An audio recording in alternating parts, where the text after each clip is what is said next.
Hello guys, it's the Caribbean Bookworm, and it seems like Christmas came early. It seems like I'm going to deliver my first video on the covariant physics playlist right now. I decided to start the playlist right now as a sort of a given surprise, and in essence in this video we're going to be talking about the first chapter of the book Covariant Physics by Motas Eman. Again, I think I butchered that pronunciation, but I still can't get it right.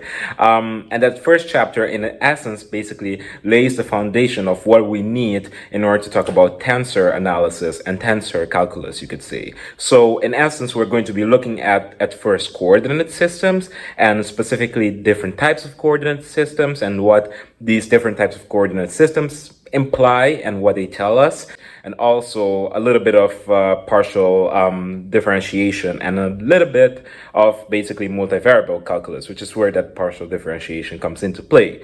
So without further ado, let's start by talking at first about coordinate systems. So if you're not very new to mathematics, and if you're already a little bit used to some math subjects and some physics subjects, then this picture might not be quite a surprise to you. This is what is known as a Cartesian coordinate, and the name specifically, the only thing I can say about that name is that it has to do with the philosopher and mathematician, French philosopher, I think, and mathematician, René Descartes. And he basically lived in the 17th century. And the philosophy quote, "I think, therefore I am," is typically associated with René Descartes, because his work was typically associated with the field of existentialism in philosophy. So that's just a little bit of a history lesson. I can't provide you with any more behind the name of Cartesian coordinates. Cartesian coordinates, what they typically can do is they can describe anything within space given a particular set of information. That is in essence how every coordinate system works, but the way in which Cartesian coordinates specifically work is if you have three inputs, say x, y, and z, then given any point in space, say for example an arbitrary point P, you can typically describe the position of point P using just these three information. So for example, if I were to say that, along the y-axis, point P is the number 2, so you move 2 steps, given any unit that you want to use, 2 steps to the right on the y-axis, and say x is, you need to move say 3 steps in the direction in front of the board, then you already have 2 coordinates right there, or 2 points of the coordinates. So you have y is 2 and x is 3, so you move, well, typically 1, 2, 3, 3 steps along the x-axis, and 1, 2, 2 steps along the y-axis. And now maybe you want another number, because it seems like this point is floating somewhere. So you most definitely need another information to say where the point exactly is.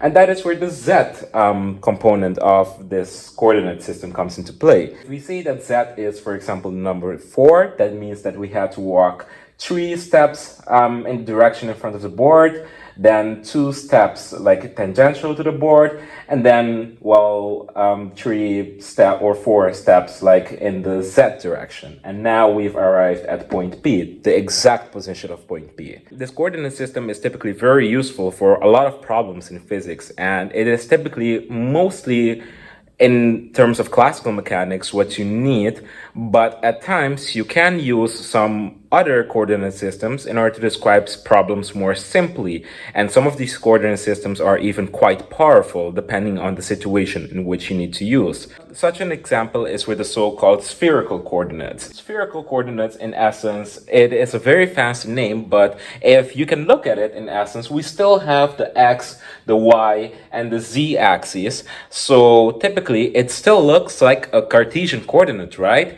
But not quite. You noted the x, y, and z components right here from the Cartesian coordinate system in order to show how we're going to be converting from this coordinate system onto a different coordinate system. Because if you've never seen this before, then it's a little bit daunting.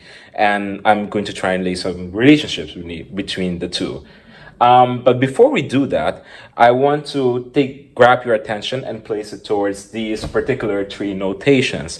And it seems like a very weird notation, and it seems like I'm saying, oh, this is x to the power of 1, x squared, and x cubed. This definitely isn't the case.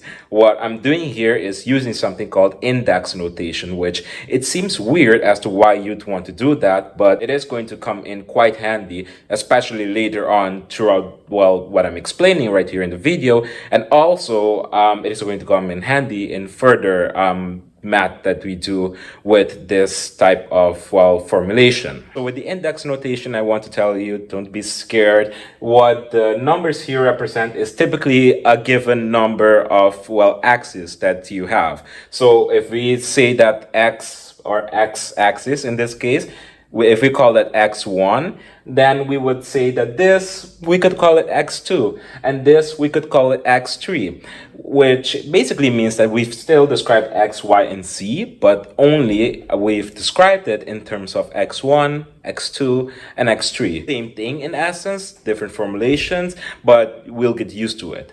Now, on to the spherical coordinates. If we were to describe the same point P again, then instead of using the x1, x2, and x3 axes, we could instead use different information. We could, for example, use the information of the distance between the origin of this coordinate system to the point itself, which if you can already think of this like mentally in your head, you can already think, this might have to do with the Pythagorean theorem, which has to do with triangles. And you'd be right. That is a way to think about this distance r. And another information that we can use is, okay, there's a distance between the origin and our point P. But this distance is just a magnitude. It can be a distance in this direction, it can be a distance in this direction, and in any direction, as long as we have, in this case, a spherical coordinate systems. So it has a degree of freedom of, say, 360 degrees. So it's like, okay, how are we going to narrow this down? Now, that is where these two angles come into play. You have the angle phi, which basically narrows it down along the x and the y axes, or rather along the x1 and the x2 axes. So this phi basically just narrows down your options, and it says that, oh, this point P, you do have a distance of, say, 10 between the origin and the point P, but you narrow it down to a particular, say, 90-degree interval angle of phi, basically. That's the essence of the angle phi.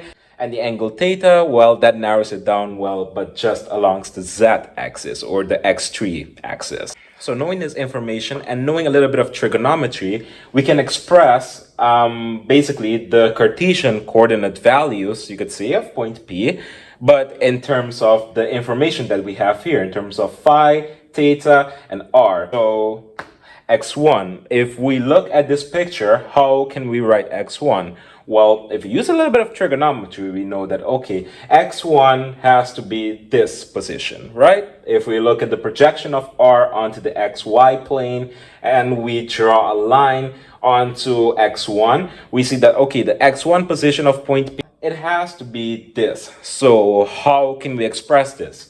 Now, we need the line segment, or the ideal, or say imaginary, not to do a complex number, but in this case, I do mean metaphorically, imaginary line segment here. And we need the angle right here. And that's all we need to express it. So it is typically, we would say that it is this line segment times the cosine of the angle phi. I don't know if you would agree, but that's just a little bit of trigonometry. Okay, we know that. So we know that it is something times, I would write, cosine the angle phi. Write the phi a little bit better. All right, but what is this something right here? That is not just r, because r is this, but this projection, you need another angle in order to write this projection, because it's not going to be the same magnitude as this distance r. And you can find that angle because you know that this line segment right here, it is perpendicular to the distance of the point P right here, and the line connecting the point P to the x3 axis. So if I were to imagine this as a triangle in it of its own, then I would see that, okay, this creates a 90-degree angle with the x3 axis, so it's a right triangle. So in essence, the same trick that we applied here for finding the cosine phi times the line segment here is going to be the same philosophy that we're going to apply here in order to find this line segment, which is in essence going to be what we were looking for in the first place. So in this case, because it is on this side of the triangle, we know that it's not going to be something times the cosine of theta, but it's going to be something times the sine of theta. And that something in this case, it will be r, because r is the hypotenuse of this triangle. So it's going to be r times the sine of theta, and that is in essence our x1 coordinate for the point P, but using spherical coordinates instead of our typical Cartesian coordinates. Well, for x2, similar philosophy applies. We can see here that this will be the x2 coordinate for our point P, given that we're describing it in terms of spherical coordinates.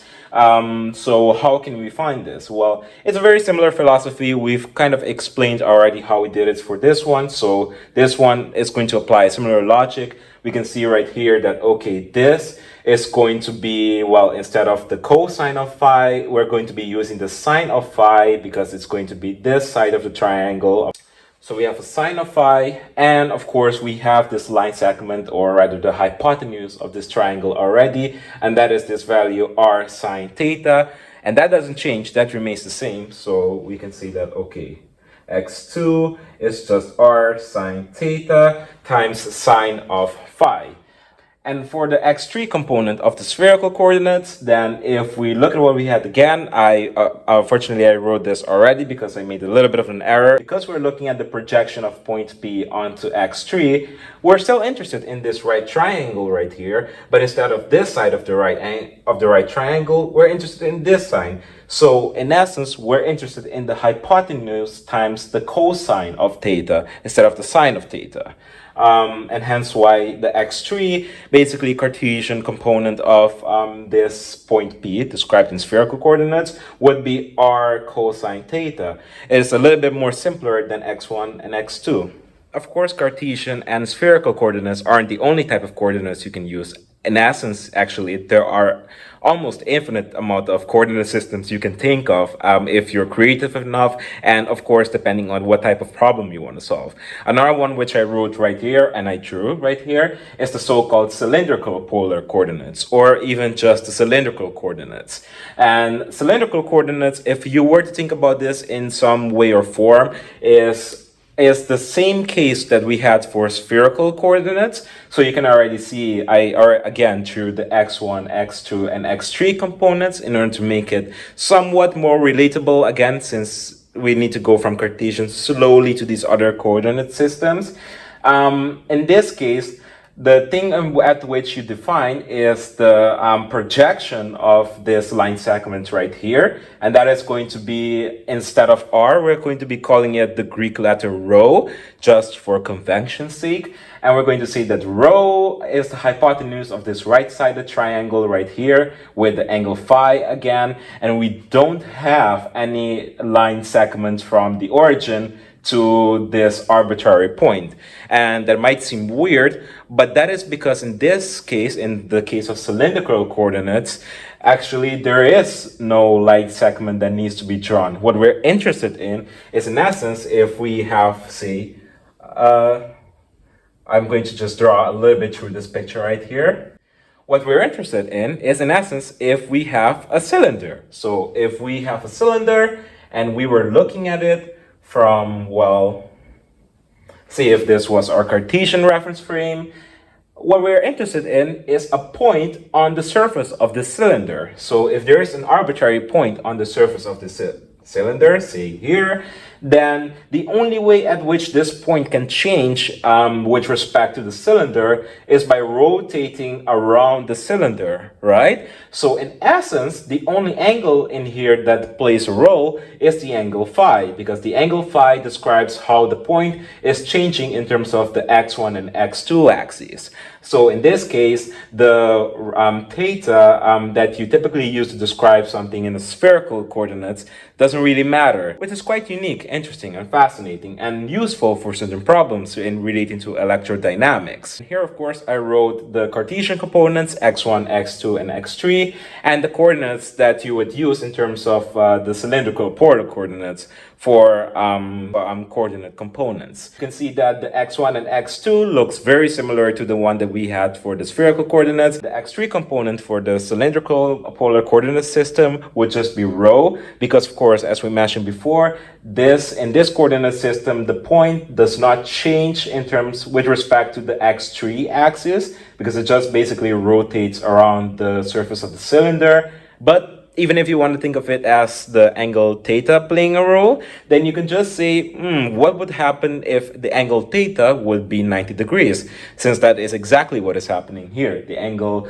is 90 degrees with respect to the x3 axis. So cosine of 90 degrees would just be the value of 1. So then it would just be rho times the cosine of 90. So just rho times 1. So just rho, basically.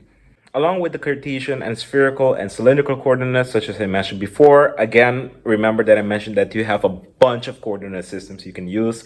You can think of almost, again, infinitely many, such as the elliptical coordinate system, which I will put a picture of, or the parabolic cylindrical coordinate systems, which I will also put a picture of, and many, many more. So there are many coordinate systems, though collectively, most of the ones in which we looked at are collectively known as a particular type of coordinate systems, and that would be orthogonal coordinate system. In other words, their respective grid lines will intercept at an angle of 90 degrees with each other, which might seem obvious, of course, with the Cartesian coordinate system, but might not seem so obvious with other coordinate systems such as spherical, cylindrical, and some of the even funkier ones. You might wonder whether or not there are non-orthogonal coordinate systems, and there are. So rest assured, there are more interesting coordinate systems, though we're not going to be diving into those, at least not in this chapter very much. But briefly said, the non-orthogonal coordinate systems are also known as skew coordinates. And in essence, you can think of, for example, if I'm applying a transformation to a coordinate system that only changes basically the value of the y-axis. For example, say we were looking at Cartesian coordinates. So if we had our Cartesian coordinate right here with x1, x2, and x3, course, pointing in their respective directions. Then if we were to rotate x3, for example, at a particular angle with respect to x2, so say this is our new value for x3, we're going to be calling it x3 prime, and we rotated it with an angle of alpha, then now you would see that, okay, so if I were to draw grid lines from this, then though the x1 and the x2 axis grid lines would intercept at 90 degrees, the ones from x3 would not intercept at 90 degrees with them because, well, it is actually tilted a little bit. We applied the transformation onto this x3 axis. So that would basically break that orthogonality aspect of the coordinate system. This does not mean, of course, that the spherical coordinate system is a non-orthogonal coordinate system, because in that one, even though I drew the x1, x3, and x2 components, I drew that only for clarity so that you can see that how we can convert from spherical coordinate system back to the Cartesian aspect, so x1, x2, x3. But if we were only plainly drawing the spherical coordinate system, so just the r and, well, it only depends on the r, the angle theta, and the angle phi, then the grid lines which you would have, then those would indeed intercept at 90 degrees. So if it were, say, a couple of circles like so, and line, Weirdly enough, they would all still intercept at 90 degrees, so that is still fine, basically. Now, another thing which makes coordinate systems quite useful is the concept of a distance between 2 points. Now, of course, this is something that we use coordinate systems for quite a lot. Say if we had, again, our Cartesian coordinates, so our x1 axis and say our x2. This time I'm using a two-dimensional Cartesian coordinate system, and we had 2 points. We had point A and point B.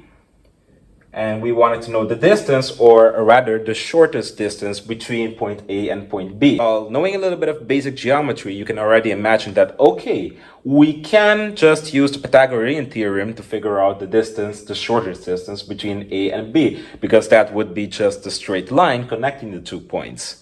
And you'd be right in this case, that if we just use the Pythagorean theorem, this distance being the distance that we will call delta x1, so the change in the x1 components, delta x1, and this distance being the change in the y component, or the delta x2. We know then the distance between A and B would just be the square sum of these 2 points, or of these 2 values, basically. So this line segment, which we will call, for a reason that will be mentioned later, the dl, we will say that dl squared, this time it is a squared and not an index notation, so that might again get a little bit confusing, but just stick with me and you'll be fine. So dl squared would be the dx1 squared plus dx2 squared. Basically, we just use the Pythagorean theorem to describe, well, the distance between point A and point B. And the reason we mention dl is because in something known as calculus of variation, you have this concept of the path, the shortest path basically between something. And this concept is very handy, and in essence, you can use this even in physics to describe, for example, the path of least resistance that an object will take. Say if you have a ball on a very complicated slope, or a roller coaster cart that is going down a track, then instead of, say, breaking down the acceleration and velocity vectors into different components and doing all of that thing, you can in essence use this very powerful formulation of Euler-Lagrange equation in order to simplify your problem. We're not going to be doing that here, but the main concept of calculus of variation is using a particular integral, you can find that ideal path, say, that basically has the shortest path. And the reason why we call this dl is because dl, remember, it is a line segment. It is basically a particular line segment that we can put anywhere within our coordinate system. So if point A was, say, here, and point B was here, then this line segment, if they were evenly spaced between each other, then dl would be the same here as it is here. So that difference basically in the distance, that doesn't change. The way in which we can find L is by taking an integral of this particular expression. And before we do that, I want to mention that although we said that dl is a line segment, there are other fancier names which are very important for this playlist to know about this line segment dl, basically the shortest distance between 2 points.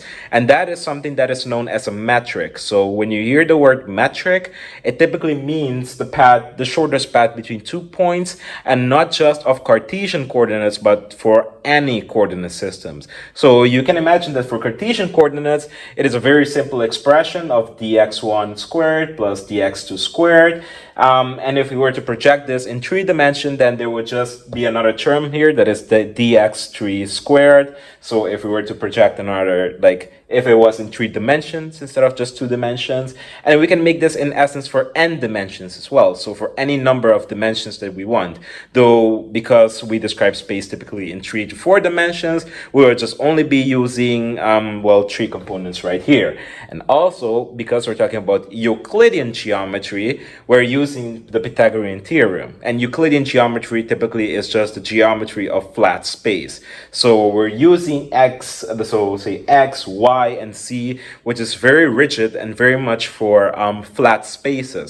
But if if space was malleable and a bit more dynamic, which it is, then you would use non-Euclidean geometry and things become a little bit more complicated, and hence why then you would need to use a little bit more calculus. Now, if you can recall, for the cylindrical polar coordinate systems, we had for our Cartesian aspect of it, our x1 was equal to rho times cosine of phi, our x2 was equal to rho times sine of phi, and our x3 was equal to just rho. If I were to draw this, I will just draw the x1 and the x2 component for the following thing which I want to try, and that is x1. If we were to draw a line, rho in this case, for a given particular point, then we have the angle between x1 and x2, or x1 and rho, which was phi. If we're interested in the distance between this particular point as it is right here in the cylindrical polar coordinate system, say point A, as it transforms with a particular angle, say it transforms with a particular very small angle, right here, we will call this a asterisk because that implies that the A has changed under a particular transformation. Then we will say that this small little angle right here is the small component at which phi has changed. We will call it delta phi. Hopefully that is still clear and not too confusing with the rho, which was the distance of the origin to point A. You have phi, you have d phi, and you have rho right here. And you are interested in the distance at which this particular point moved as we rotated it along the surface of the cylinder. It's very tempting to say that this would be the distance between the 2 points, but that wouldn't truly be the case because we need to remember that this is a curved, this is a curved space, basically. It is a non-Euclidean thing that we're dealing with right here. As soon as there's curvature, then this straight line wouldn't be what is connecting A and the transformed A. It wouldn't be the shortest path, at least, connecting the two. Since you can't just go through the cylinder to go to the other side. So what we can do is say, okay, it isn't a straight line that's connecting the two, it is this curvy line. All right, that's fine. We can use a necessary abstraction in order to do a little bit of geometric imaging of this. We can say that, okay, if we have a small little segment of rho right here, we're gonna call this small segment of rho delta rho, a very small segment right here. And if we have another small segment somewhere here, then this forms the basis of a triangle that connects the two here. I basically redrew this to illustrate that it is a curved distance and not truly a straight line. We have a straight line connecting the two here, and we have this particular scenario. This straight line distance between A and the transformed A isn't the shortest distance, as we mentioned before, but it is the metric given the fact that we expressed it onto x1 and x2. So in essence, we can still use this information, since this straight line is the metric, to find an integral which will give us this arc, which is the true, distance between A and the transformed A. So we will call this straight line segment between the two here in this illustration DL, that is our metric, and this particular side of the triangle, we will call it the rho, because it is an infinitesimally small distance between A and this particular portion right here. It is infinitesimally small because the smaller we make it, the closer it is to a right triangle. So if it's infinitesimally small and we have this right here, and you have a right angle, in essence, this makes an angle of 90 degrees. So in essence, you will get to be able to use your Pythagorean theorem again. The only thing is, instead of x1 and x2, Well, we can express x1 and x2 in terms of their cylindrical polar coordinate components. If we look at this particular line segment right here, what might that be? Well, given the fact that this is a 90-degree angle and that this must also be a 90-degree angle, we can say that this right here is in essence d rho times, well, rho in this case. So we will write that down, that this particular line segment right here will be rho times d phi, my apologies, d phi. So d phi times rho in essence times this distance right here. And this might seem a little bit weird. You can try and prove this geometrically for yourself, but we will just move right ahead and see that, okay, if we want then the square of the metric, then in essence, we recall that the square of the metric was dx1 squared plus dx2 squared.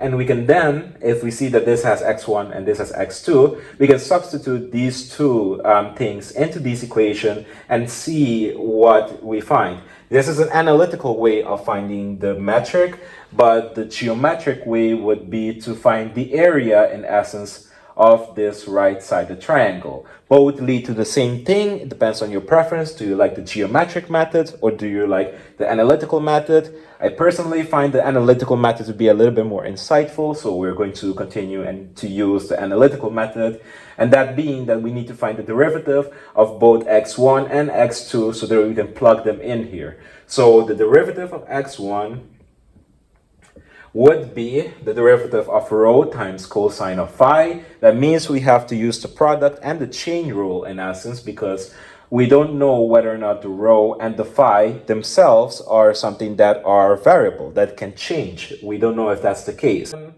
Equals the rho, indicating the derivative of rho, times the normal function, so cosine phi, this plus the derivative this time of the cosine phi aspect times the normal rho. So that would be rho times, well, the derivative of cosine phi is just sine, so just sine of phi. And remember, we need to use a chain rule since we don't know if this is variable, so then it will be times d phi. This is in essence our dx1 component, which we need to square in order to fill it in here. So that's going to be quite a little bit of work, but if we do that, then we find that this squared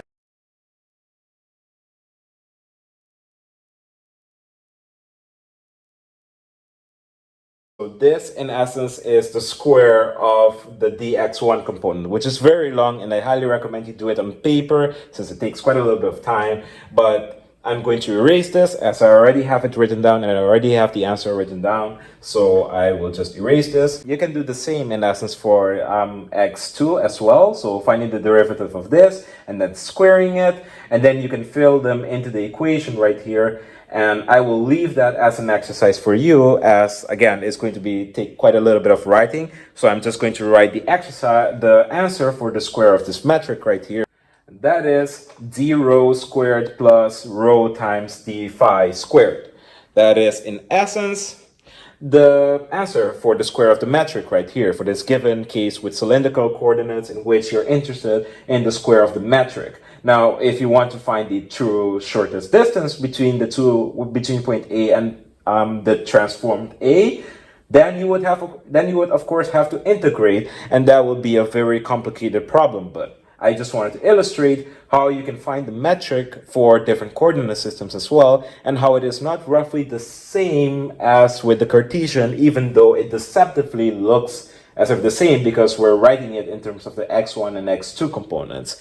But we will quickly see that you have to take into account the derivatives with respect to particular components as well. So a little bit of multivariable is going to come in very soon. The reason why I decided to show the example of finding the square of the metric using both Cartesian and using the Cartesian components in terms of the cylindrical polar coordinates is because that one is relatively straightforward.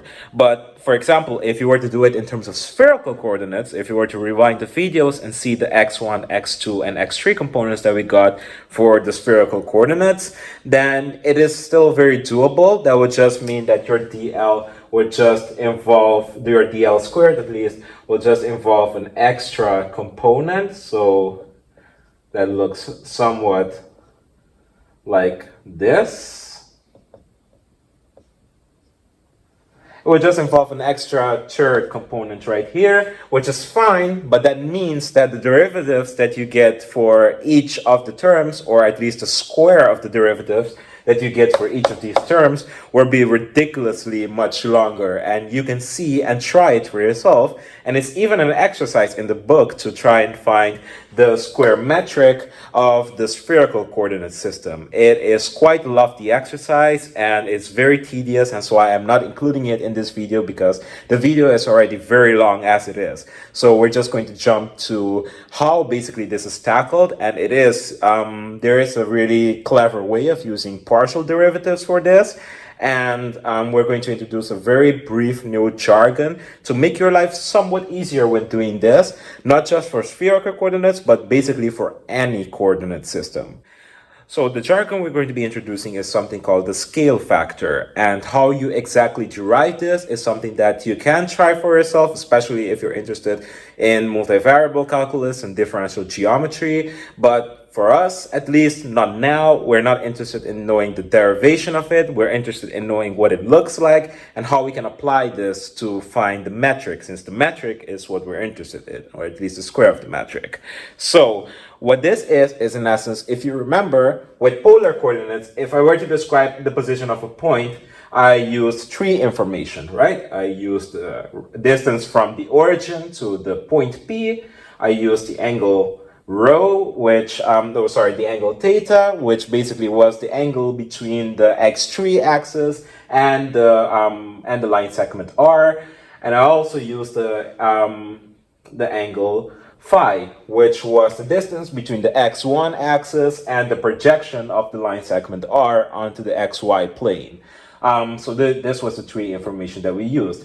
Now, in multivariable calculus, there is something basically, well, you're typically dealing with functions of multivariable. So instead of, for example, having a function of x, a function of f that depends on the domain input of x, you would instead, for example, have a function of x, a function f that depends on multiple variable. So it depends on your input for x and y. How this would look like graphically is, for example, if this is an x and a y Cartesian coordinate system, then you would have, say, a function like this that is just a 2D function, a 2D polynomial, you could say. But if it's multivariable, then both these input can change. And in essence, you would get a function in 3 dimensions, and you would even get, in essence, a surface. So I can't draw that perfect for you, but you would get something like so. It's a very poor drawing, but you can just imagine that you have functions of higher dimensions, basically. If I had, for example, a multivariable function that is f depending on x and y, that is equal to x squared plus y squared, in essence, what I have here are two parabolas. And not just two parabolas, these span across, well, the whole 3D space here that we have here, and hence why I draw it like this. So this a 3D parabola, so a parabola with extra dimension would in essence give you a cone.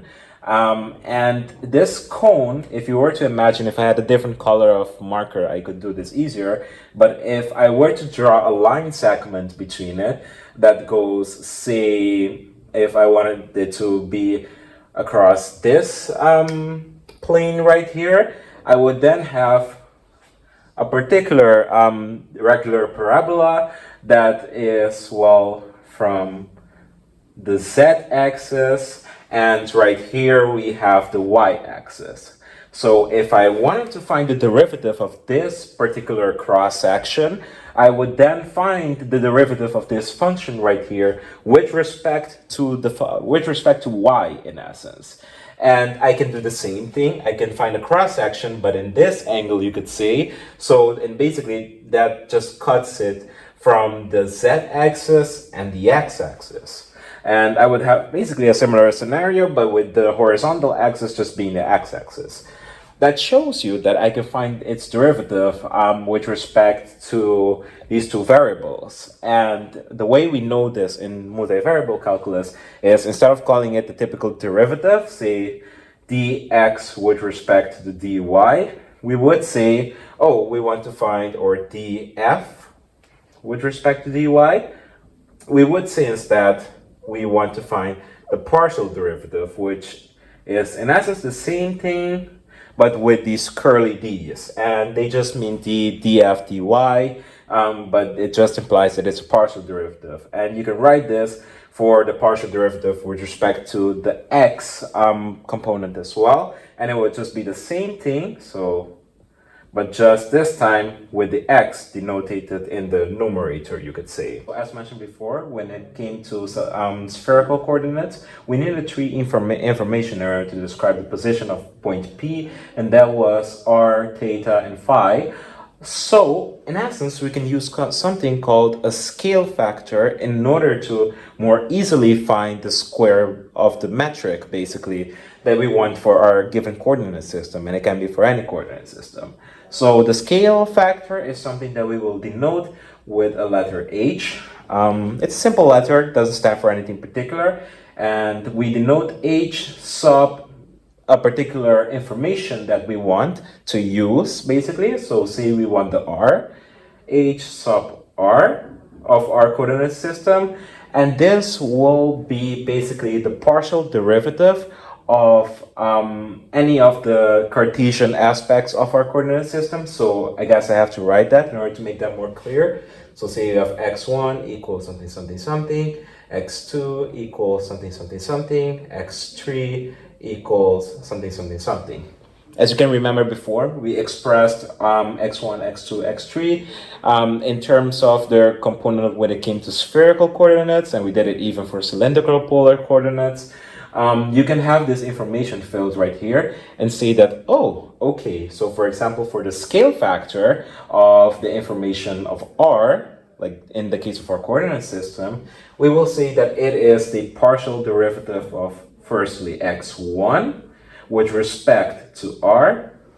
This is your first component, plus the partial derivative of x2 with respect to r, and then the partial derivative of x3 with respect to r. So in essence, this scale factor h right here gives you a set of partial derivatives that basically consist of the three Cartesian components with respect to the information which you were interested in, which in this case is that of the distance r. And this isn't done. The scale factor is done in terms of the square of these derivatives. So you have, in essence, this particular information. So I will remove these to avoid confusion. Partial derivatives, which will give you the square of h sub r, and this is known as the scale factor for the information of r. You can find this for the other information as well. So for h sub theta squared being the scale factor for the coordinate system in terms of the angle in this case,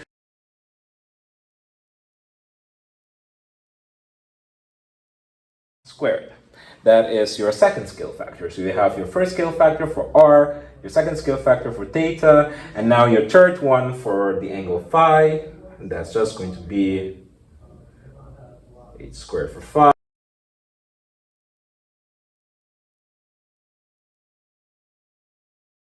Again, the specifics of how you derive the scale factor, though interesting, are not relevant. Relevant is what we're going to be using these scale factors for. In essence, when you have these scale factors, what you can do is you can express the square of the metric in terms of your scale factor, which is quite fascinating. I will write the equation above here, and you can slowly start to see why you can do this in essence. So the square of the metric is equal to the scale factor times dr squared plus the scale factor again, but this time for theta, times d theta squared plus the scale factor again, but for the angle phi, times d phi squared. Now, this might seem like a very weird formulation, but if you think about it, if you think about, for example, the scale factor of r, so hr, we'll quickly write this down again.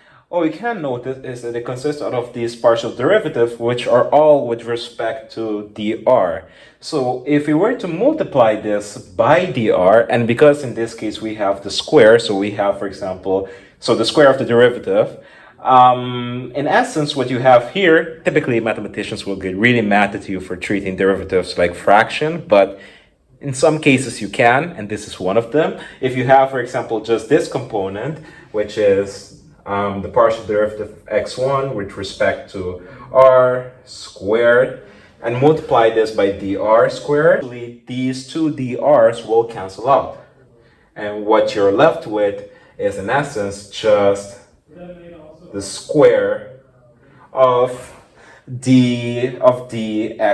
Since what you're left with is very similar to the first component of the metric as we wrote it per Pythagorean Theorem. It's very interesting. You still get it, but you use this different formulation. You use this thing called the scale factor. And this is why it was introduced earlier, because it's very handy and it is independent of which coordinate system you use. You can use it for any coordinate system, given that you have clearly defined which which information you need to describe it. So in the case of the spherical coordinate system, you have r, theta, and phi, but you can have coordinate systems that depend on other things. As long as you have those, you can find the scale factor, and it can be 3 scale factors such as this one. It can be 4, it can be 5, it can be how many scale factors you want, but you can still find the metric basically using this method, which is very powerful and very handy. Started showing on this board, for example, how you can get the metrics or the square of the metric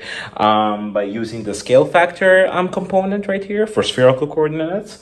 And that is, for example, if you have x1, yes, you have a clearly defined x2 and x3, then you know that your scale factors will be this, as we already wrote it on the other board. And if you actually were to compute this with partial derivatives, the main thing that you need to know is that you differentiate with respect to the variable which you're interested in, and you treat everything else as a constant. So if I were, for example, differentiating f x y with respect to y, for example, if I was interested in that, and my fxy, if I defined it to be x squared plus y squared, then the only thing I will be differentiating is this y squared. I will treat this x squared as if it was a constant, as if it was just any number when you're typically talking about single variable calculus. So if you differentiate with respect to any number that's a constant, it will just be 0. So in essence, the partial derivative of this function with respect to y is just 2y, basically. I won't write that down, but you get the gist. This is the same for trigonometric functions as well, although it looks somewhat scarier. It's the same concept. You treat things as like functions, and you get these very long expressions. As I already computed it, you should get the square of your metric in terms of in terms of spherical coordinates. If we were to, at the end, generalize this, we could say that for any point described with any 3 given information, so say P is denoted by U, V, and W, then you can find the scale factors corresponding to that particular information that it is dependent on using the method of partial derivatives, so x1, x2, x3. And if it was dependent on more information, then of course you would have more x terms and more scale factors, because you would then depend on more variables, of course. To abstract this even further, you can then say that, oh, if I have a scale factor for any given coordinate system, given particular information that is reliant on, where you take the sum of the x components, so x1, x2, x3, and so forth, the square of their partial derivatives, and you can write it in terms of this as well, which may seem like a very confusing notation, but this in essence has to do with a notation used by Albert Einstein, and is typically called the Einstein Notation, but I'm pretty sure there are names for it. And that is in essence, if, for example, I were to describe the Pythagorean Theorem as dx1 squared plus dx2 squared. Say this was the Pythagorean theorem and a particular notation for it. If I wanted to be a little bit more lazy, I can just write this as, say if I wanted to write this notation in a different manner, which I wanted to be a little bit more lazy, I can use the sum notation, which in essence is basically writing the same thing but in a different form, with the lower bound being at I equals 0, indicating where I'm starting from. So I'm starting from x being 1, and the 2 up here indicating my upper bound, indicating up to which I want to go to. I want to go from I1 to I2. So I will write dx with I equals 1 squared. That would just be dx1 squared plus dx, well, the second thing coming up is 2, so dx2 squared. So in essence, I wrote it in terms of the summation notation, which some of you might already be familiar with. And remember earlier we said that we will call this the metric, so dl squared. dl squared is equal to this. So this will also be equal to dl squared. An even handier notation would be to just write this dxi component as dl, I'm going to erase this for now, dxi multiplied by dxi. It's the same as dxi squared. And now the only thing you might be wondering is, but what about if there are more than one I? Because this makes sense for one I, like say if it was just dx1 squared, but what about if there are other things? How is the summation notation indicated here? Well, the truth is, as long as you have these things written right here, so similar letters out of the alphabet written right here, you're already indirectly indicating that you're looking at a sum. And you can indicate, like on the side or down below, that you want n to go from 1 to 2, 3, or any given number that you're interested in. So this, in essence, is the Einstein notation. You basically denote the square as just a thing multiplied by itself, and the bounds at which you go to is indicated afterwards. So hence why, for the scale factors, for the abstract form of the scale factor at least, we wrote it as the partial derivative of xi with respect to k squared, typically, multiplied by itself.